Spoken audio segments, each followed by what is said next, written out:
Good evening, ladies and gentlemen, boys and girls, children of all ages, and welcome to the Karey Carbaugh podcast, episode number 35.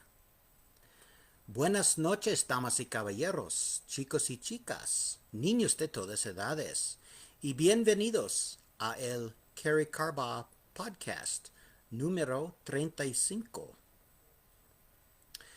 Welcome.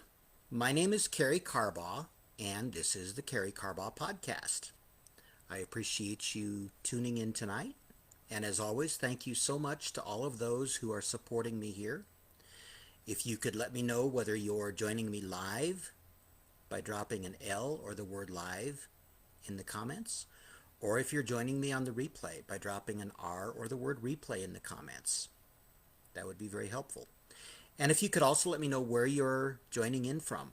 That's always interesting to see how far this podcast is reaching. I am Karey Carbaugh, as I mentioned before. For those that I don't know, I am a person with low vision, and I also am a Christian believer. And these podcasts are intended to help people with self-esteem. I'm still finding out exactly where the niche is here, but my intent is to offer topics, whether surrounding my disability and things that I've overcome, or just in general life, like tonight's is more of a general life thing, to help people with issues of self-esteem and issues that they might be struggling with. So as you noticed, tonight's title is Betrayal and Self-Esteem. And what did I mean by that? Well, we'll unpack that as we go through this. But I'm guessing most of us have experienced betrayal. We'll define that, and we'll go through what that means, and you can let me know if you can relate to any of this. If you're getting value from any of this as we're going along, I'd love to know with the word relate or the word value in the comments. That would be great. Let me give you sort of an outline of where I'm going to go with this. And I am going to be reading some more from my phone, a little bit more than normal tonight, because I've got some points that I really want to make. This topic came about. We've been studying a lot at church and in my small group Bible study group about the betrayal of Christ. And I was trying to think of a topic for this week, and it occurred to me that betrayal is certainly has an impact on our self-esteem. And as I started researching a little bit some of the non-biblical elements of betrayal, that became abundantly obvious, as you'll see as I go through my notes here. But that's where this idea came from, and I'll interject a little bit of that in the middle here. But let me give you sort of an outline of what I'm going to cover tonight. We're going to talk about what are some of the signs of betrayal and what exactly is betrayal. I'll give you 8 key symptoms of betrayal, and then how do you know if someone is betraying you?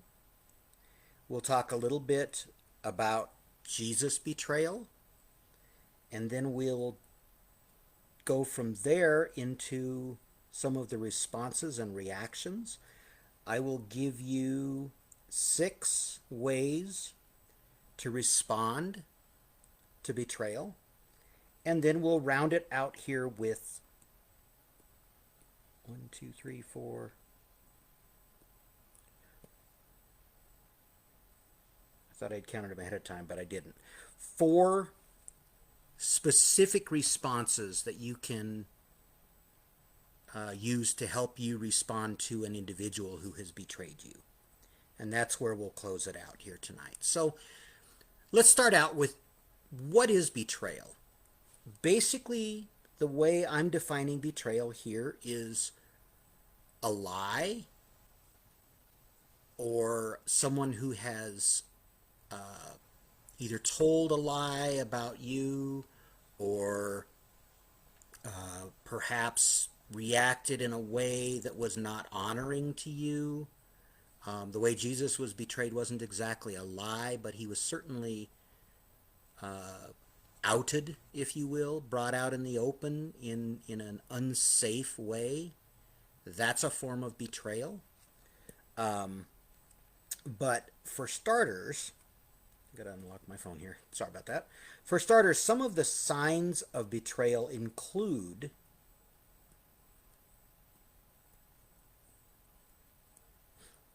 I thought I had skipped something here. Some of the symptoms of betrayal, rather, are diminished self-esteem and emotional dysregulation. And when I looked that word up, basically that's emotional, the inability to regulate your own emotions. Those are signs that you have been betrayed. If you have a low self-esteem or if you have trouble regulating your emotions, those are two very key signs. Let's look at 8 key symptoms as opposed to signs, very similar, but 8 key symptoms of betrayal. Trouble recognizing or expressing or managing emotions. So that goes back to that emotional dysregulation. Number 2 is anxiety, depression, and other mental health symptoms. So if you're experiencing some of those, that might be a sign that you've been betrayed. Nightmares, physical pain, or stomach distress, panic attacks, or perhaps thoughts of suicide. That would be an extreme response to or symptom of betrayal. And the last one is difficulty trusting others. Obviously, if you've been betrayed, oh, there is one more. Sorry, it was on. I had to scroll down to see it. But if you've been betrayed, you're obviously going to have difficulty trusting others because of the betrayal, because you've been betrayed or gone against. And the last one is attachment issues. Again, it's going to be difficult for someone who's been betrayed to attach themselves in a relationship to someone else. How do you know if someone is betraying you? Basically, the symptoms are usually very much like lying. The person might either not have many details in their story might change, or maybe they are trying to come up with excruciating detail, much more detail than would normally exist in a story. Those could be signs that the person is lying, that they're preparing to betray you, or maybe have already betrayed you, whether that's in a relationship, whether that's there's a number of different ways that we can be betrayed. But those are certainly symptoms or signs that a person is potentially going to betray you. As we discussed before, even Jesus was betrayed. There's 2 examples where Jesus was betrayed. The most common, and both are right around the final hours during the Last Supper and leading into his arrest and crucifixion. 2 of his very closest friends betrayed or denied him. And I'm defining denial as a form of betrayal. Let me know if you agree with that. Perhaps that's not exactly the same as betrayal. but I think denial is another form of betrayal. The Bible often separates the betrayal from the denial, but Judas betrayed Jesus. Judas was the one who, for 30 pieces of silver, which wasn't a lot of money back then, it was a fair amount of money, but not a lot of money, Judas agreed to identify Jesus when they were coming to arrest him. And so he said that he would go up and kiss Jesus, and they would know which one was the leader of the pack, so to speak, the man that they were looking for to arrest. And indeed, Judas did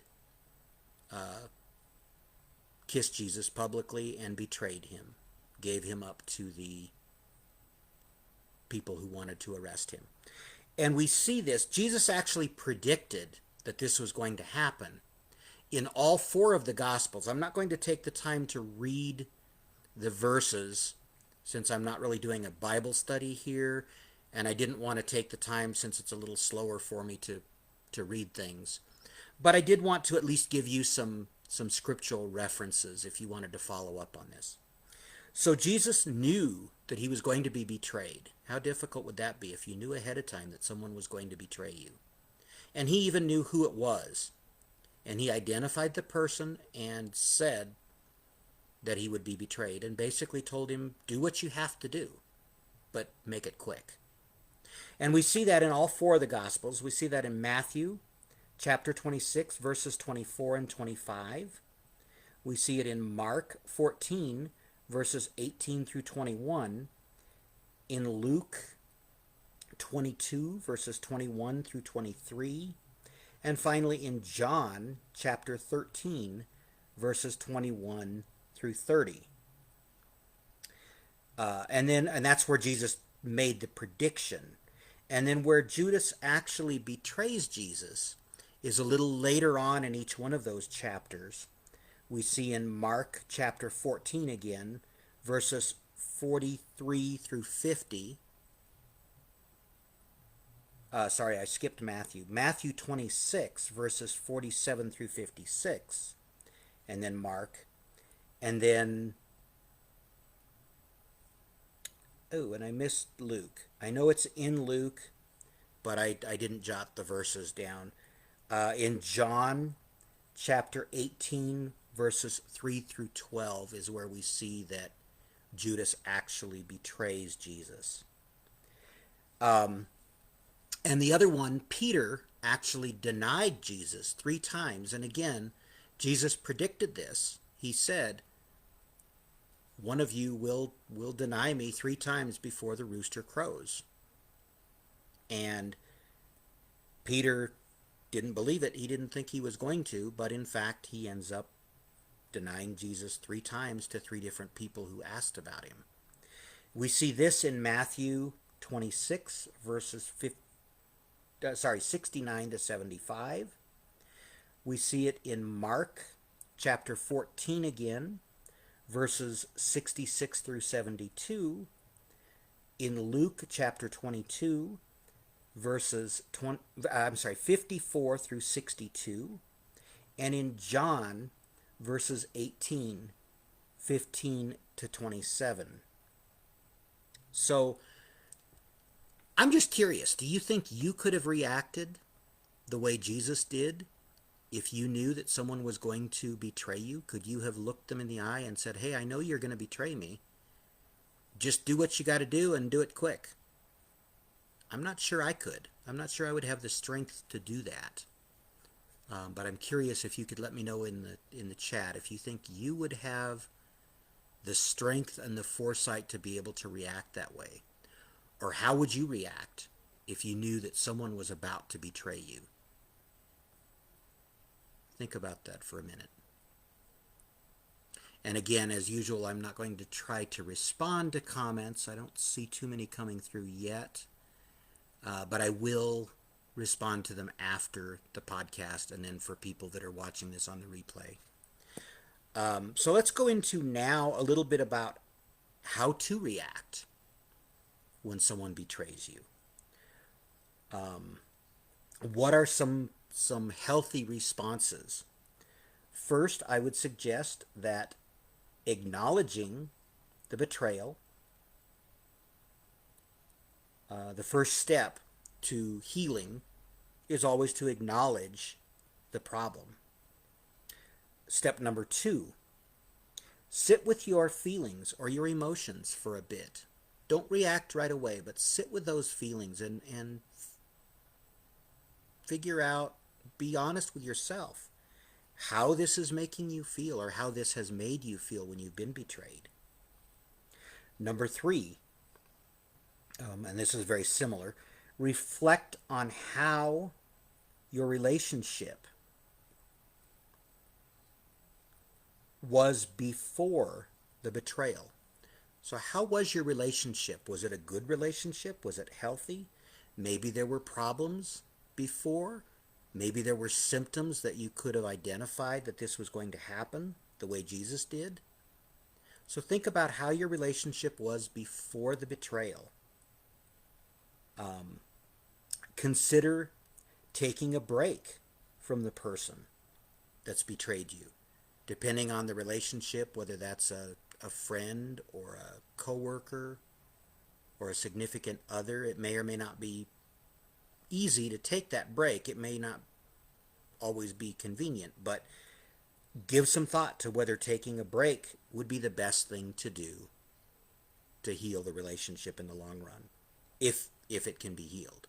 Sometimes betrayed relationships cannot be healed.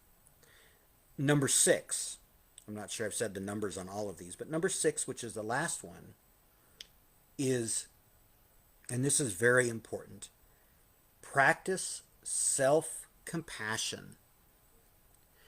Even if the person has betrayed you, you are still yourself and you are still valued. You have value. God created you for a specific person, or I'm sorry, for a specific purpose, not for a specific person. God did not intend for you to be betrayed. Perhaps that's a lesson that you have to grow through in order to fulfill God's purpose. But God has a purpose for you, a very positive purpose for each one of us. We are more than any one of our relationships, especially those that go sour. And finally, how do we respond to the individual? We've talked about some things we can do for self-care, reflection, and so forth, but how do we respond to the individual that may have betrayed us? First, once again, acknowledge your feelings. Let the person know how you feel, how the betrayal hurts you, what was destroyed or ruined about the relationship through the betrayal. Be honest. And again, let the person know. Share specifics of what they did that you found hurtful. Be specific. Don't just be general about it. Be very specific about what they did and how it hurt you. Seek understanding. Listen to their side. Find out why they did what they did. Ask them, what were they trying to accomplish? What made them do what they did? And listen to their side of the story. You may or may not agree, but take that time to listen without responding. Give them a chance to speak. They might apologize, they might not.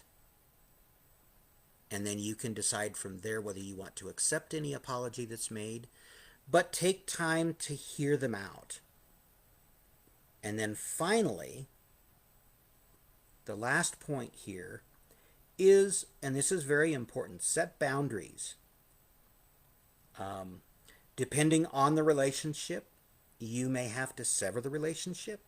You may have to, as we've talked before, you may have to take a break. You may have to set some boundaries and not, sorry, I'm reading some notes here to make sure I don't forget anything.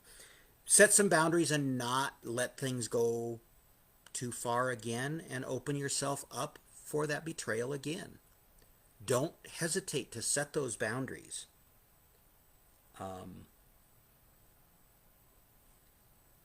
And in setting those boundaries and determining what to do, that's the only way you can move forward with any relationship, if it's possible to heal the relationship.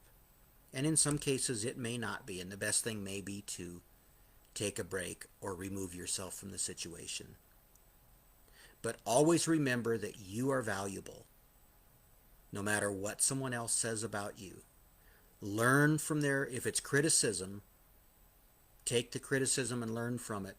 If it's falseness, then take it as something that has been said falsely and move forward accordingly. As we bring this in for a landing here, those are basically the points I wanted to make tonight. I hope you've gotten value from this. If you have, let me know by dropping the word value or a V in the comments. And if you would like to be added to my email list, I'm starting an email list so that I can start doing some more private events. Drop the word email in the comments and I will reach out to get your email address, or you can private message me with your specific email address and I would be glad to add you to my list. And as always, I appreciate you joining me. The support that I've gotten through these podcasts has really been uplifting to me and has helped me to realize the value in doing some of these. So I appreciate that and I thank you very much. I do see a couple comments here. I'll see if I can respond to one or two of them. Oh, I thought there was.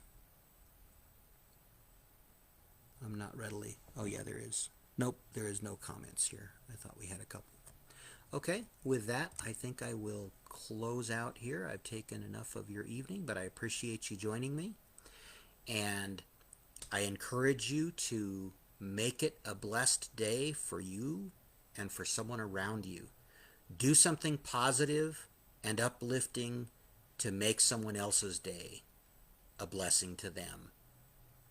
Until next time, this has been the Karey Carbaugh podcast, and I will see you next week or perhaps on a short video in the meantime.